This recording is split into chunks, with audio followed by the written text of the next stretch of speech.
Collegiate Church Planting is targeting a college campus and a people group that are on a college campus and trying to reach them with the gospel.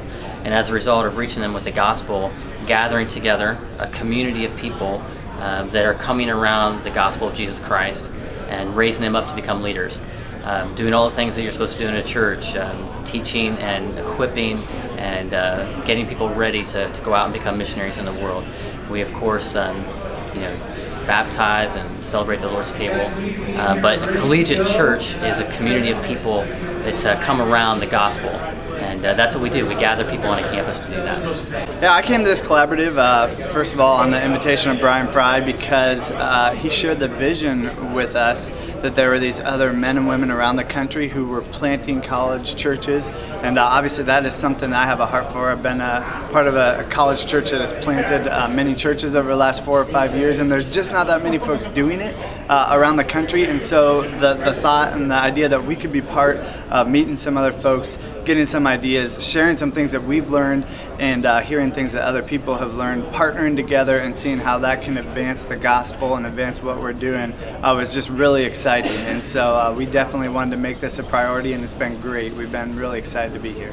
I wanted to come to this conference just to be able to network, to meet fellow guys that are the same front line, same battlefield, doing the same types of things, to learn from them, to share thoughts, to engage, to kind of see what they're doing, be able to take that home, but just to hopefully develop future partnerships. And I'm looking forward, always looking for guys that are like-minded, that they're all about church planting, and how can we meet together to see God's kingdom realized through the proclamation of the gospel in Collegiate Church Planting. Yeah, why is college church planting so important? I think that the colleges in the U.S., in my opinion, are the largest unreached people group in our country and in our nation. I mean, there's churches that are going after, kids and have children's ministries, that we have youth groups, we have, things for adults and young married couples. But really, if you look at the demographic of our nation, one of the most unreached people groups is the students on our secular universities. And so I feel like if we don't do it, if we don't reach them with the gospel, if we don't reach them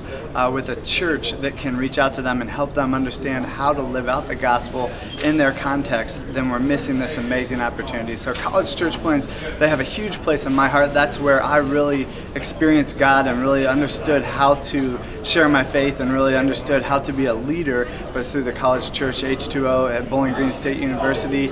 And my desire and my heart is to continue to multiply that, because I really believe that college students can change the world. And it's a tagline that we say a lot of times in the Christian realm, we can change the world. But I mean, with young people that are passionate, ready, and willing to move and do anything for Christ, we can affect and change this world. And so that's why I'm passionate about college church planting. The big takeaway for me, the thing that I'm going to do differently going back home, is just the importance of having a bigger understanding of discipleship.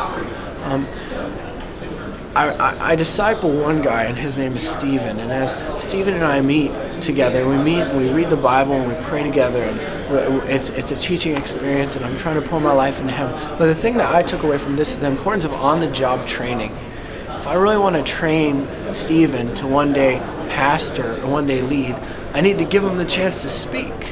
If I really want to disciple Stephen and train him, then I need to be dropping in on when he leads life groups. I need to be involved intimately in his life. And so discipleship and even leadership is more than just an hour a week or a program, and I think we all know that. But what does that look like is something that I am going to take back home and begin to share more of my life with Stephen, and begin to do some on-the-job training with him as far as preparing him to be a preacher. If we're about raising up leaders, multiplying leaders, and discipling people, but we aren't giving people a chance to preach, we're not giving people a chance to actually put things into action, I'm not sure if we're really about those things. I think most important for me has been, we're not the only people doing it.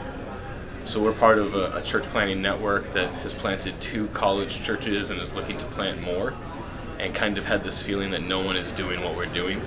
And there isn't really a role for us within sort of church life, and finding out that there are other people working on similar models. So we have some that are more college. The Church I'm planting is college and community, and finding other guys who are doing a college community mix, who have a little bit more experience, some a little less, but just the sort of camaraderie, knowing that there are other people who are wrestling with the same issues of how do you disciple college students, how do you deal with the money, how do you get them to stay or send them out as missionaries and try to break them of their American consumerism, has probably been the biggest takeaway for me personally. One thing I took away from this was how intimidating some of those fellows are in the window. One of the things I took away was the importance of a campus pastor to Sabbath. I think because there's so much work to be done, a young pastor like myself and others want so much to work hard and to be a good pastor and be a good parent and a good husband, that sometimes we neglect having a Sabbath with the Lord. And today I was reminded so much of that, how important that is, that what I have to give to my family and what I have to give to the church comes directly from my Sabbath. So just being around some other collegiate church planters really inspired me to change kind of what I'm doing in that area. God drew me to collegiate church planting because this is the future generation of decision makers, of leaders, of those who are going to be our future teachers, our politicians, our lawyers. They're going to shape the future of our culture.